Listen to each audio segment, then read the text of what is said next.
Hi guys, I'm Dana Alhanbali, and this is Something to Consider. Today's guest is a force of nature, someone who has spent the last decade building with clarity, heart, and a deep belief in the power of women.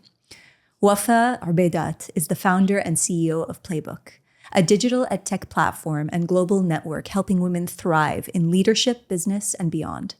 With members in over 100 countries and partnerships with some of the world's most forward-thinking organizations, Wafa has turned what started as a bold idea into a global movement. But her story doesn't begin with Playbook. At just 21, she launched a digital magazine in London. By 25, she was running a multi-million-dollar communications agency in Bahrain. And today, she's not only a TEDx speaker and a World Economic Forum Young Global Leader, she's one of the region's most recognized voices in entrepreneurship, leadership, and the advancement of women. I remember attending a talk Wafa gave and feeling deeply moved by her stories of impact, resilience, and non-negotiable self-belief in the life she's chosen to live. What struck me most was when she spoke about her mother being the first investor in her dreams. That line stayed with me because it echoed something I carry too, having grown up with a mother who did the same for me, who saw something before the world did. That kind of early belief shapes you, and in Wafa's case, it's fueled a career of paying it forward. This conversation is for anyone who's building something bigger than themselves, for those who've been underestimated, overlooked, or told to play small, and for those who know the power of someone who believed in them first. Wafa, welcome to the show, and thank you for being here. Wow, that was so beautiful. Please do my obituary. I don't know if I've ever been introduced more beautifully than this. Thank you so much. Honestly, it's a testament to how I see you. And honestly, what meeting you has done for me, although we don't talk regularly, but I remember very vividly my first conversation with you, and you really did make an impact, Wafa. And I think you do that in every room that you're in. I want to start with a question. How's your head and how's your heart? What a beautiful question to start with, and it's so humanized. My heart is like alive and pumping, full of purpose. I feel like it's happy because it's doing purposeful work. But I think when you are aligned with your human mission statement, like I genuinely feel we're all here to do some sort of work in the world. I've discovered what mine is with Playbook. So I am just genuinely very happy all the time, despite the setbacks and the challenges and the rejections and the no's. On the lowest of the lows, I'm still quite happy. I think my head is sometimes in a struggle for sure. I think what's happening in the state of the world is challenging sometimes to bear and to watch. And sometimes there's multiple voices and multiple directions to take.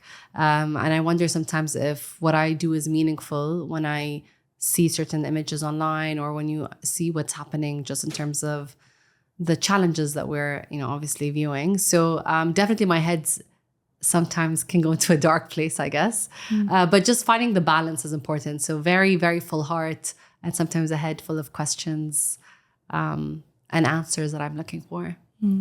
I can definitely relate to that. But I want to go back to your definition of happiness, because I've noticed that you are a generally positive person. How would you define happiness? Or is it happiness or fulfillment? Yeah, I feel like I'm genuinely happy because I really put in I think I'm happy because I'm not leaving anything off the table. Like I'm giving it, every day I wake up, it's really with intention. And I'm like, I'm going to give it 110% today. So I'm genuinely quite happy with myself because there isn't a what if. I will pick up the phone and ask a question. I will pitch for an opportunity. I will connect two people together. I don't wait for tomorrow. So I'm not in a gray area. I'm always kind of moving forward. So I genuinely feel that I am quite fulfilled. But my obsession with positivity is so important. And it sometimes gets to the point where I make sure that when I can't make a meeting, nobody in my team is allowed to use the word unfortunately. Like, unfortunately, I'm not able to. We say like, can we do this time instead? So like, it's so OCD, and like, let's be positive, because as entrepreneurs and as founders and people who are working in startups, everything is really stacked against you. If you're not insanely, crazily positive, what's the point? So like, I genuinely feel early on, you're just running on this energy and this positivity. And it starts from the top down. So if I'm a Debbie Downer and I'm whining or complaining, and I'm actually very privileged as well, like what right do I have to, so I'm just very mindful of communication and content and and the words that I choose. So it's in my everyday kind of language. But yeah, it has to be positive, or else, what's the point? Fair. Wafa, what do we need to know about the context of your life to set the stage for the conversation we're about to have? I was meant to go into banking and finance. I stood up against the design, the career design of my dad. And I learned at a very young age to say no. And to accept the consequences of no. So you don't get the seed money, you don't get the financial backing to start a company. You're on your own. And despite the emotional support and the loving support that you have from everybody around you, definitely I feel that at a very young age, I was like, no, thank you. I do not want to work in a corporate entity. But I accept the consequences of that, which means putting in hours of work, learning how to sell and pitch your heart out, trying to, get rent-free office space, paying everybody but yourself. Just there was so much pain in the beginning of starting my first company, and that set the stone to obviously building and scaling a technology business now, which it's filled with a lot of hardship. Mm. When you look back at a younger version of yourself, the girl with the bold ideas and that drive, that non-negotiable drive, what do you wish she had known about the path ahead? I think that my mother was very specific about the expectation she had of me, but I think it came from a loving place. But I think she was like, make sure you work for yourself, make sure that you're at the forefront of your destiny. And these affirmations were so powerful, but also equally create a lot of pressure, right? Like, you're going to do something great. And having that repeated to you as a young woman or even like as a young girl, just figuring out, okay, how am I going to fix this world? How am I going to make it better? What's my impact? What's my footprint? So like, that is why I think I'm so tough on myself today. And I'm like, is this actually going to have an impact? What is the impact? Trying to really like weave through the noise. So I feel like that's a really, like, it's like almost like a special seed that was given to me, but also equally like massive pressure. But also I think as girls, we're always told like, don't be too loud, don't get into politics, abe. Like, no matter what happens, like all these rules about what we can't do, eventually you start to like, that also can be programmed to you, which is like, I'm not allowed to do this, I'm not allowed to stay up late, I'm not allowed. So then obviously when you get older, you are carrying that same noise. Did you get that when you were 100%? Yeah? I feel like in a lot of ways, although my mother, she was the mother and the career-driven woman and the educated woman, she went and she studied and got her PhD at some point. But I feel like a lot of what she ingrained in me was this idea of being independent on all fronts. Yes. And while I don't think there's anything wrong with that, I feel like it was almost done to a fault, because what that ended up doing was it put me in a position where self-reliance was my only option. Relying on other people wasn't something easy for me to do. It's still not something that's easy for me. Or like ask for help, or ask for help, find the community. Yeah. Or admit defeat. And while it's amazing to talk about not being able to admit defeat and being strong, it's not. Oh my God, we would never. Yeah, we would never admit failure, defeat, just like under the rug. So I had a concept store at some point down in my career, and the minute I opened it, I was like, okay, this is not for me. Like, I'm not into products. Yeah, and I wanted to do something for the creative, designer community, and I built this beautiful space, and then a year later, or 2 years later, I closed it.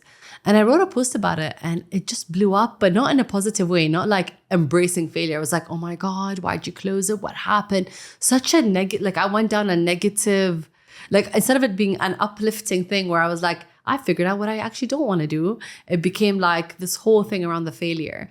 So then for the longest time, people were like, what happened to your store? Like as if like something bad happened to me. So I don't know if we still have perfected the art of celebrating failure as like, well done, you tried something, or well done, you attempted something. It's most like miskeen. You know what I mean? 100%. But I also think that the word failure is quite misleading, because I also don't think that it's a failure. what is failure? Yeah. Like, why are we so attached to this idea of only doing one thing? And I've noticed that about you. You've consciously done a few things in your life, whether it's your business, your podcast, your coaching, now you're in ed tech, a variety of different experiences that require different skill sets, that require different decisions to be made for you to navigate and manage your life.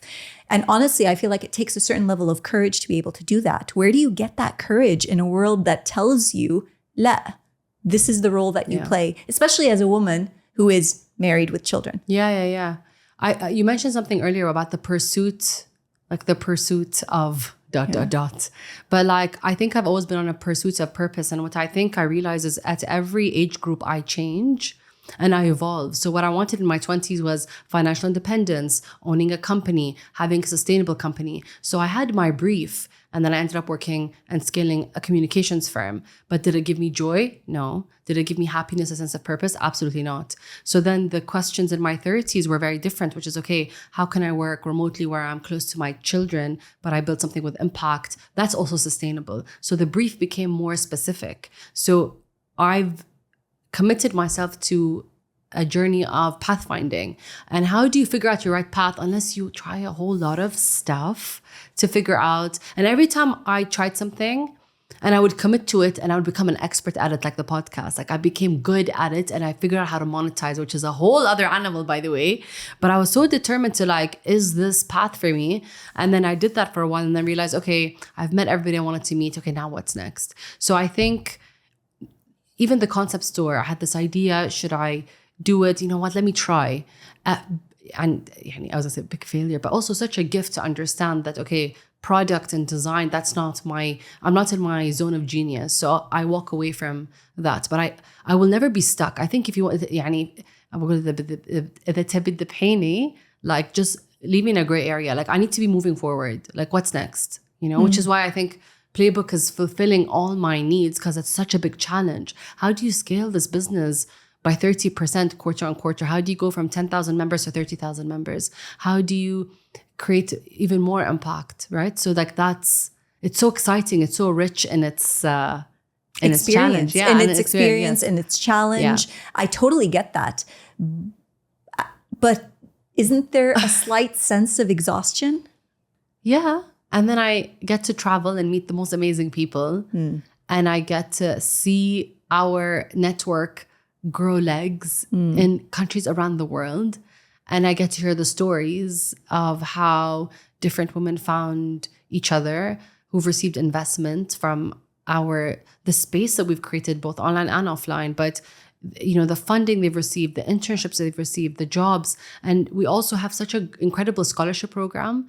And those women who come to Playbook on the scholarship from the NGOs or the NPOs that we sign with or the universities, they're the ones that have the most amazing stories. So like, how can I not, like, it beats out the exhaustion. And yeah, of course you get tired, but then you need a playbook to just recover, right? Like I know what I need to do. I can see the signs before it happens. So I know what to do. And then I could crash, but then I know how to make a nice comeback after that. How does one build a movement? Because I feel like Playbook, and if you could give us a little bit of an overview for our listeners, I think that would be helpful. Because I feel like it represents more than just a community or an application or an investment platform or there are so many ors to go there. For me, it's a movement because it's a mindset shift to be part of this thing, this playbook. Can you give us a little bit of background on it? And how does one build a quote unquote movement? Yeah, I think have like a mission that scares you, but have a mission that you believe in. And honestly, like when we connected, if you remember, the minute I started talking about the mission, your eyes sparkled. Like I knew you were like, it's like chemistry, right? Like every woman feels connected to this octopus of a creature, which is Playbook. Like it's just, it's like, to me, it's like a living thing. And I think it keeps exploding. Like we keep adding new pillars, we keep testing new products and ideas, we keep building on partnerships. So I think have a crazy mission, have a crazy group of co-founders that are crazy enough to do it. Find the most incredible investors who are working around the world to scale with you. Like my investors are active. Like they are like finding us opportunities and connecting us to their colleagues. And then Yeah, just due to the, like, I think it's authentic.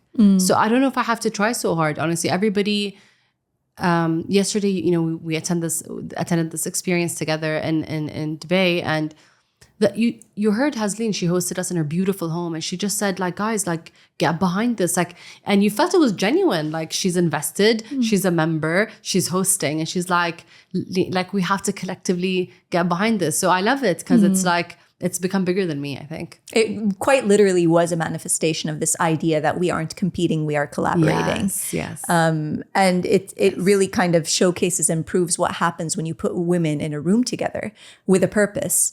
So can you give us a little bit of background on what your intention with Playbook is? So Playbook started off as a masterclass for women. So our model was edtech, like, let's just create the coolest content by women for women on how they've hacked life, how they've hacked, you know, championing corporate roles, how they've got to the C-suite, how they became board members.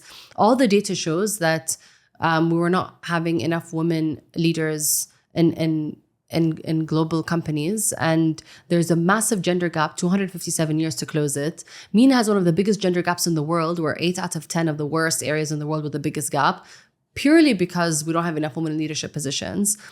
But then the data also shows that if you put women in positions of leadership, companies make more money, they become more profitable, more money is recycled in their communities. Like, it's like wherever women go, things flourish, things flower. So it's not me. This is like McKinsey and Bloomberg and all the greats, like, just putting this data out that says, add a woman to any equation and companies do better.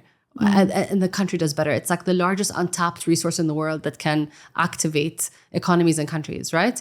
So based on that, it started off as like, where have we dropped off? Like, where did it all go wrong? Because we actually do better in school. Girls actually get better grades. So teach women the playbook and the game they're playing and they can win. Cross over to work, and then the numbers start to look really funky, with less than 5% making it to chief level, less than 8% making it to board positions, and a lot of women getting stuck at the middle management stage, right? And especially the funding, like having such low access to VC funding as well. So women struggle to even raise the funding they need to scale their organization. So then the masterclass spurred on an incredible community. So it wasn't intentional to build a community. Women started meeting up, discussing the masterclasses, asking to meet the masters. And then we kind of incorporated the community component. Then women started doing their own meetups, their gatherings, experiences. And then that started to scale across multiple countries. And it snowballed. But I think when it got interesting was our members started to invest in Playbook. So we took one ticket size. We invited our members to invest. 16 of them converted, women we've never met before, bought equity in the company. And then from there, we had a whole investment component on the app. So it's very much like pillar 1, education. Pillar 2 is, and it's like more peer-to-peer learning, knowledge transfer, and kind of leadership and self-development. Then you have the network where women do business. And then lastly, it's the opportunities to invest and to actually start investing your money and just financial literacy and awareness. So it's almost like you've quite literally created an incubation of an ecosystem that is meant to grow and develop and kind of become what it could be, because there are a lot of things that it could eventually be. Yes. From your experience with Playbook, what have you come to understand are some of the core reasons why there is a deficit in women in leadership positions? What is the reason? Like, what is the excuse? Does it just why do they get stuck in middle management? I want to talk about the gaps that exist that we're trying to fill. Mm-hmm. One is women pivot careers at least 5 more times than men do, purely because of motherhood. Like, that's a big chunk of it. But there are no aids to support us as we drop out of work, come back to work, etc. So there's a big gap there. There's a big gap that women don't get enough male champions in the workplace as well. That's like a big challenge. So where do you find the right mentors and coaches as well? That's a huge problem. And 3, I think there's no culture where women support women that's being introduced. And I get it, because if we're all fighting for the same chair from a board position, like, I'm not going to share with you if we're fighting for the same token chair, right? So mafia abundance mentality. Same with the chief level. Like, there's one token CEO or chief, I'm not going to share. So we don't have that culture where women kind of support each other. And I think that's what we're trying to change about the narrative. I think there are so many reasons why this exists, and some are political, some are historical, some are cultural. But I think overall, we're trying to focus on how we can shift the energy. There's an argument to be made for a lot of initiatives that focus on female empowerment, that quota competes with this idea of merit. Meaning, instead of trying to quote unquote force women into these spaces, if they had the merit, they would be there. What is your response to that? Yeah, it's a chicken and egg situation. They can't be ready if they don't get the opportunity. And the best way to learn is through active learning, by actually doing.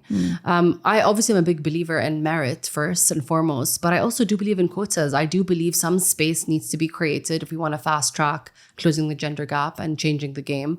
And I believe it could be game changing for countries and entities to do so. So very, very big on quotas, just because I'm restless. I want the change now. Why should I wait 300 years? Like, why should we do it at a snail's pace? You know what I mean? I agree. Why did you choose financial empowerment as one of the main levers for change?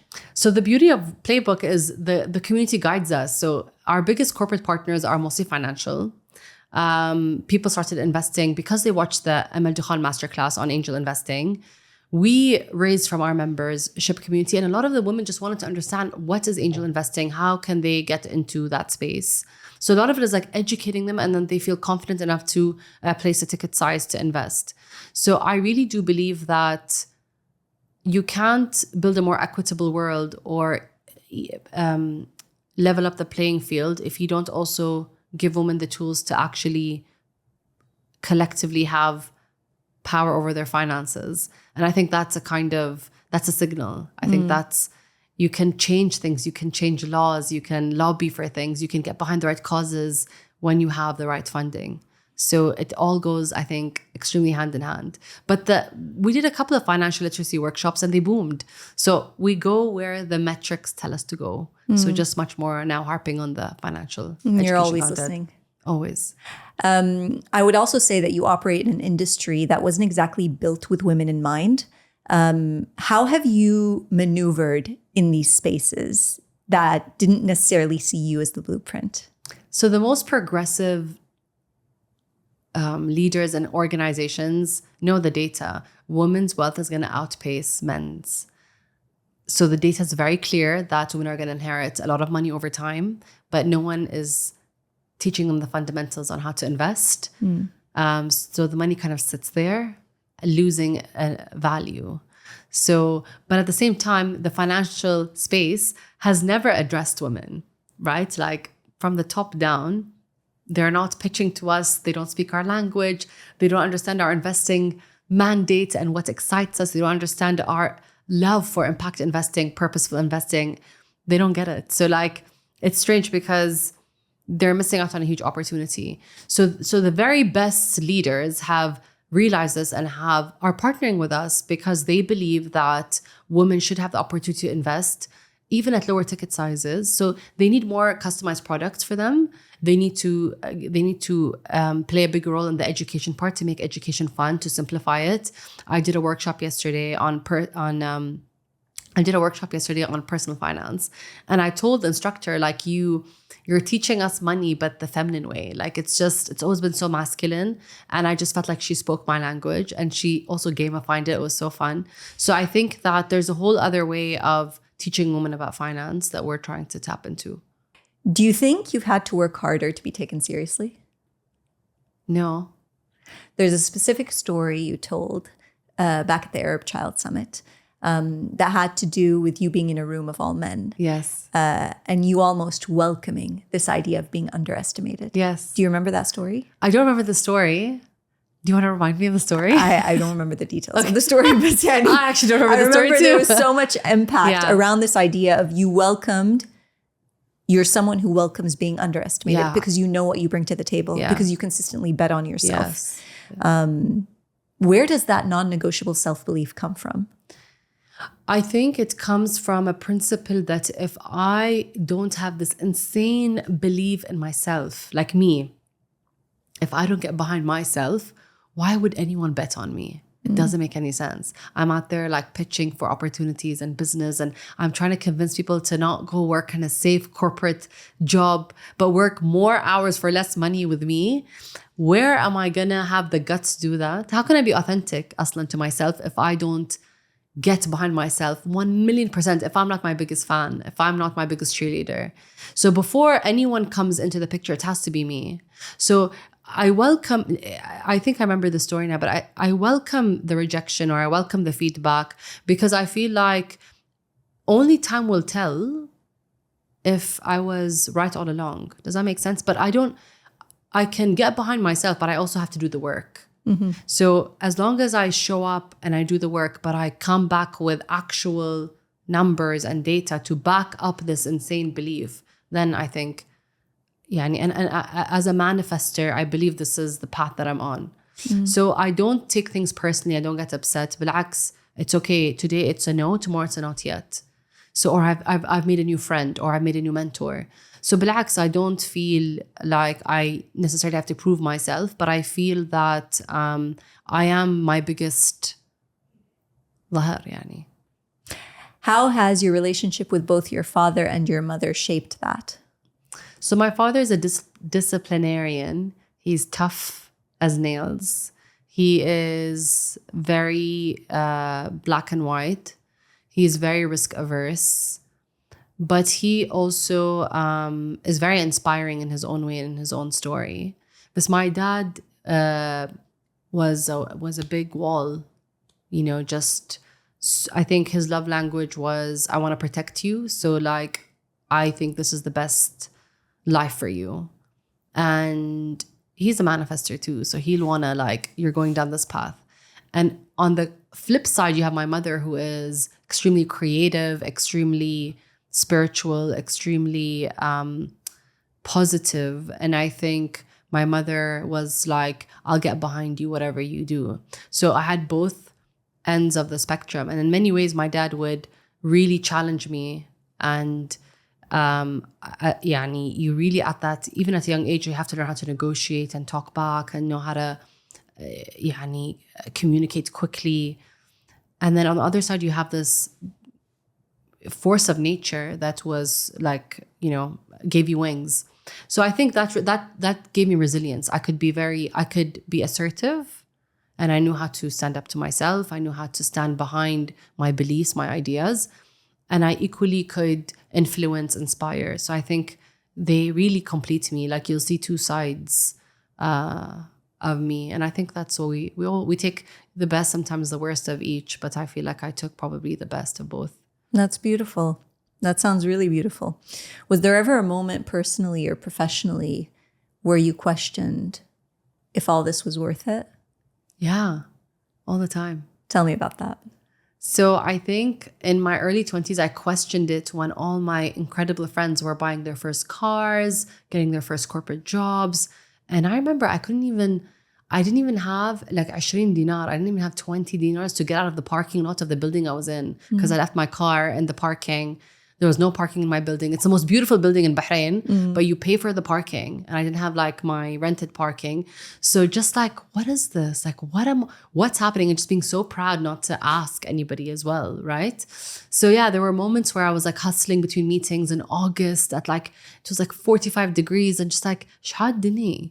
You know what I mean? Or like just being accessible to my clients at any time of day, because I felt a real sense of responsibility to them. So if they'd call me at midnight, I didn't have any sense of boundaries. Like, yes, what do you need? And I'll be there. So just to be of service, I would definitely, but at my expense, definitely at my expense, at my, I'm the one that accepted the burden of those decisions. All the time. And I actually remember at the time I had such a lovely friend, like we were quite close. And she said, and I was like, I'm going to quit. It's not worth it. Like, what is this? Like, it's hard on all fronts. Like, I have body pain. And I think that's what it feels like when you're on your own and you have your company. Even no one talks about it. It's like actual physical pain. And she said, quite literally. Quite literally. And it's like, then I think we get used to the pain and then we kind of are numb to the pain. But she said something so amazing. And she just kind of said it in like a fleeting way, which is like, just hang in there. You're so close. And I think she just like walked away. Like, but I remember that was so powerful. Like, I don't see how close I am. But she's like, you're so close for it to kind of work out. So I held on. So sometimes just a kind word can just give you the fuel for a week, 2 months, 3 months. So that was really like, I remember that being very profound because I couldn't see it. I'm like, do you see it? She's like, I see it. You're so close. Just hang in there. It's going to kind of work out. You know what I mean? It's incredible how much perspective can add so much more value than advice sometimes. And I think we take for granted having someone else kind of give us a little bit of perspective when we're too close to something and we can't see it for ourselves. It's so incredibly important. Do you ever let yourself fall apart though? Oh yeah, all the time. Do you? Yes, of course. Do you have safe spaces to do that?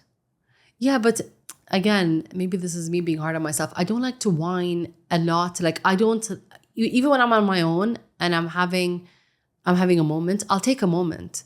But then I have a lot of perspective because I'm so consumed by different parts of the world and what they're going through, not having access to just the basic necessities like water or shelter or their families or their limbs. So like, I will have a moment, but then I'm like, alhamdulillah, like, I'm okay. Like I'm beyond okay. I'm the 1%. I'm fine. I'm like beyond privileged. So and also like obviously prayer helps and just like meditation and just things that bring you to the present moment. But I think I will have a moment where I can have a complete breakdown. But then in hindsight, I'm like, it's actually not so bad. Like very figure it outable. I can figure it out, but it's not a traumatic experience. So I think that gives me a lot of perspective. You know what's interesting? I completely 100% relate to what you're saying. But especially in the past 2 years, witnessing a genocide, I'm someone who completely immersed herself in the pain.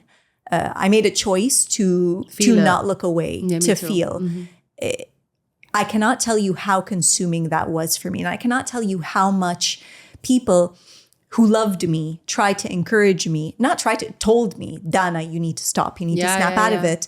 What you are part of the 1%. You should be grateful. Relax. You should be doing the work elsewhere.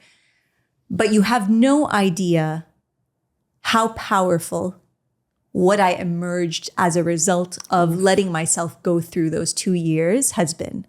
When I look at just the start of this year and the past 6 months, what I've been able to do and who I've become just in these 6 months as a result of completely falling apart, completely emotional, devastated, disappointed with the world and with people, and just the biggest slap of reality ever. But oh my God, letting myself do that and not having to talk myself out of it, just letting myself do it, crying if I need to cry and not being strong and not having all the answers and running around like a chicken with her head cut off, trying to figure out how you're going to contribute and then not contributing as much as you could if you were a little bit more focused. It's transformed me. So I think this is such an important question because especially as entrepreneurs, I feel like we're so attached to this idea of I need to hold down the fort for everyone else. And we're so afraid to kind of let go at the risk of being seen differently. And I feel like letting go, at least for me in my journey, has led to the emergence of something I didn't even imagine before. I love that. And actually, I watch your content and I think we're one of the very few standing, to be honest, because a lot of people started off just sharing and talking about the cause. And then at some point, it's been like 2 years. So like they start to wean off. I got a lot of comments about I can't watch any more dead babies on your phone anymore. So like I've had like a big group of people who just muted me or unfollowed me. And I had to also reckon with that, which is this even helping? So it's very tough. But again, I tried to figure out how can I channel this into Playbook, into doing something amazing. And one thing we did, which is I'm so happy we're launching it soon, we actually did a masterclass on Palestine. I remember that. Yeah, and it was just documenting the culture, the music, the heritage, the food, and making it a crowd-funded campaign. So our members contributed to it and became patrons of it.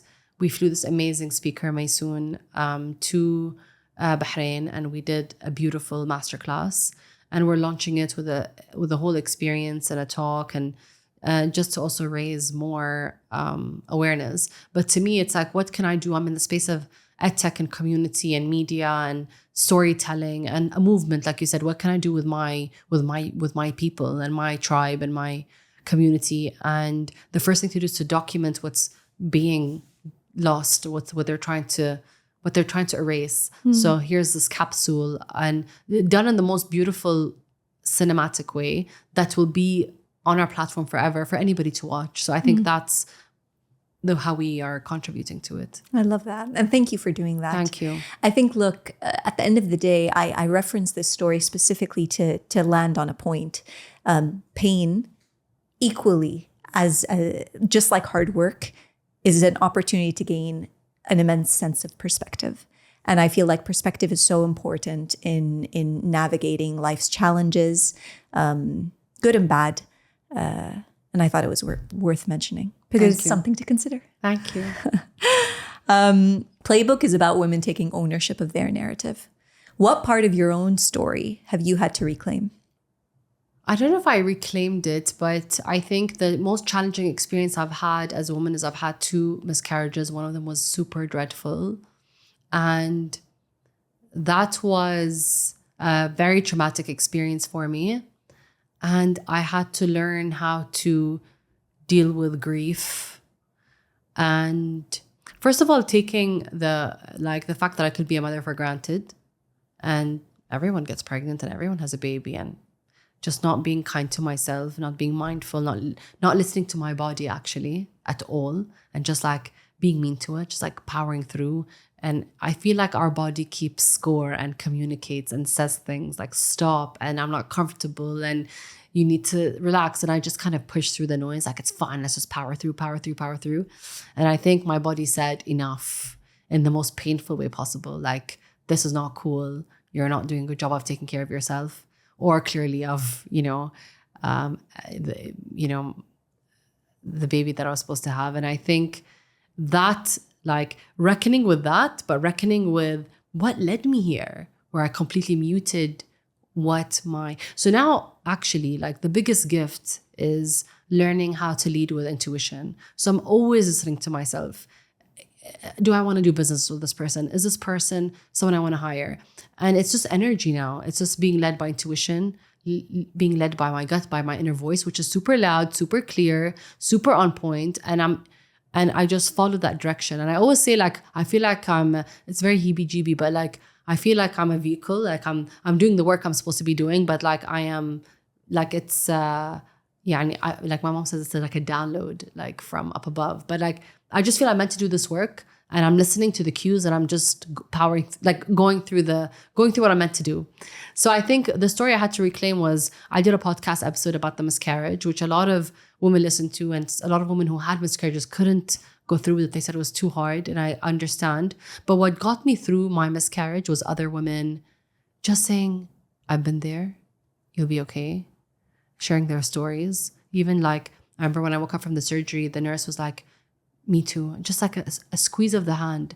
I can't even tell you how much that was healing for me. Like, I'm not alone, nothing is wrong with me, it's not just me. So I think reclaiming that, sharing that story, if I hear about a woman who went through a similar experience, whether I know her well enough or not, I will pick up the phone and just say, I've been there and it's okay. And I have 2 beautiful boys and you will be okay.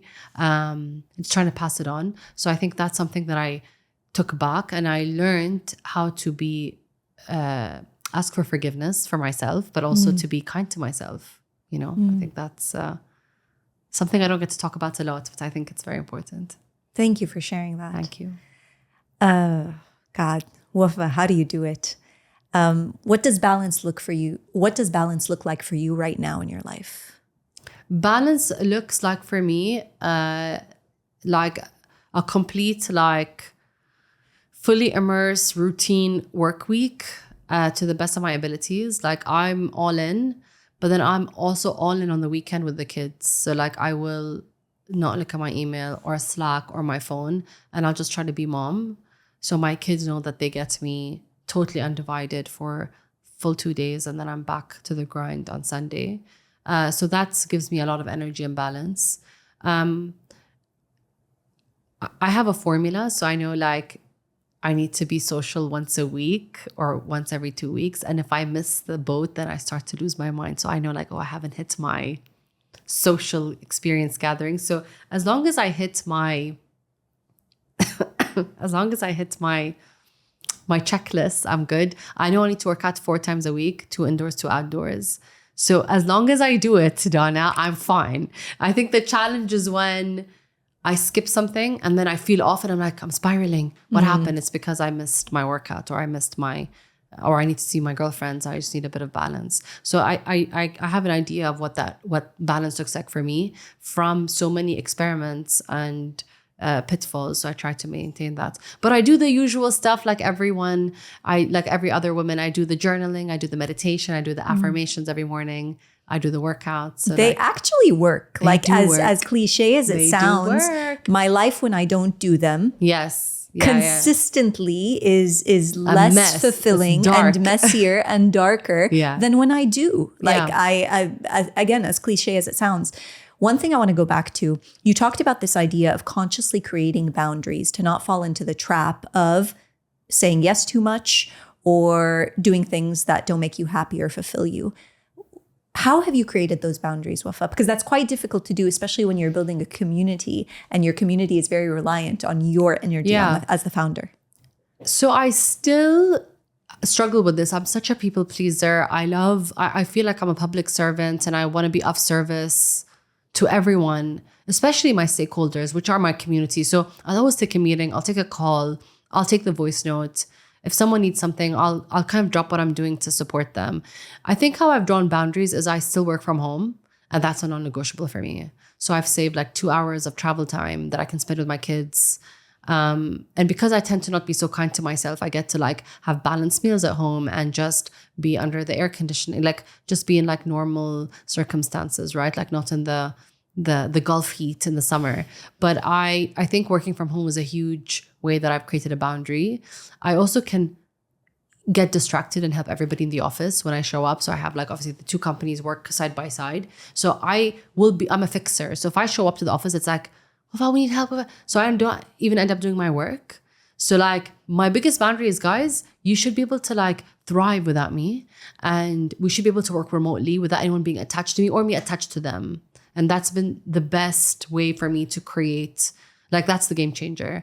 And I think the second thing is I have not compromise on movement and certain things like that where like I will invest in myself. And then there's a few luxuries that I'm like, I will do for myself.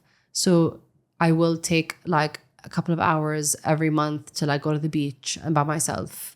So I'll do stuff like that where I kind of take, this is my time, I guess. And that's really helped me. But I still struggle. I think 2 days ago, I sent an email to somebody who was like, we're coming to town. And it's from this Ivy League school. We're just meeting people to understand the landscape in the area. And I'm like, what's this for? And they're like, nothing, just conversation. Look at the list of people we talked to. And I'm like, unfortunately, I can't make, oh, sorry, not unfortunately, but like, let's do this after I close my round. So like just in a very positive way saying I'm unable to do it right now. But it's hard for me to send those emails. I sit there for like a good hour, like looking at it because I'm like, oh my God, they're going to hate me. They're going to think I'm so snobbish. Send. You know what I mean? It's comforting that you still go through that too because even just, I struggle so much. But people are judgmental though. They're like, who does she think she is? So I'm always worried that I let someone down. Yeah. But at some point we need to let go of that because there is a point where it becomes their problem, not ours. Correct. One last question, and then I want to end on a final question where you ask me something. Sure. When you look in the mirror today, beyond the titles and the achievements and the businesses and the motherhood and the wife and the daughter and everything, what do you see? I see someone who is putting everything she has into the world. Everything. There's nothing I can do more. So I sleep so nicely. I can do 10 hours of sleep, by the way, as well. Like I can do 8 to 10. I sleep beautifully because I'm like, there's nothing I haven't put out. Like I'm not holding anything back. I'm not overthinking anything. I'm not. So it's all out. So it's the best feeling. And now do I get to ask you a question? Yes. Ask me a question or give me something to consider.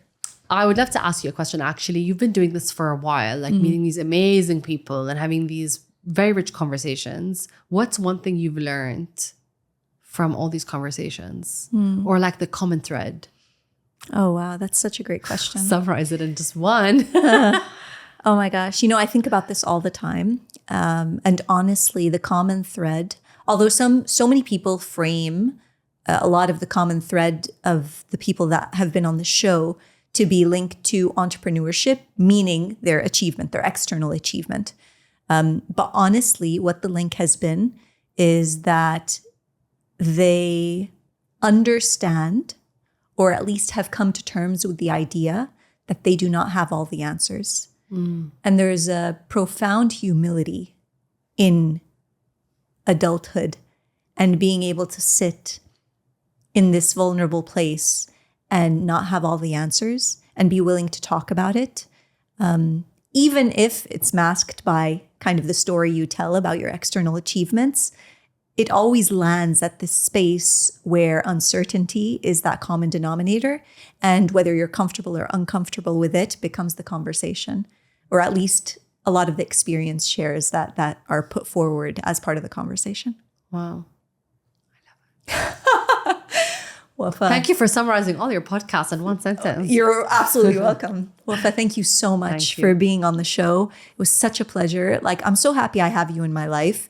And I'm so happy that you have brought your energy and your passion and your purpose and shared it with our community. I don't think people realize how huge what you are doing is. The fact that you are in the process of creating, I think, the largest network in the MENA region, collective of women, it's an insane feat. And these are not women that you, like, they don't come to you because they're buying something from you. This isn't like a marketplace. This is active engagement of women. This is what advertisers pay for. Yeah. And you've created it. You've created it with purpose around a mission. Congratulations. Congratulations. Thank you for being here. I really appreciate it. Thank you. And to everyone who's listening, as always, thank you so much for the privilege of your time. I hope you enjoyed this episode, and I hope you found something to consider.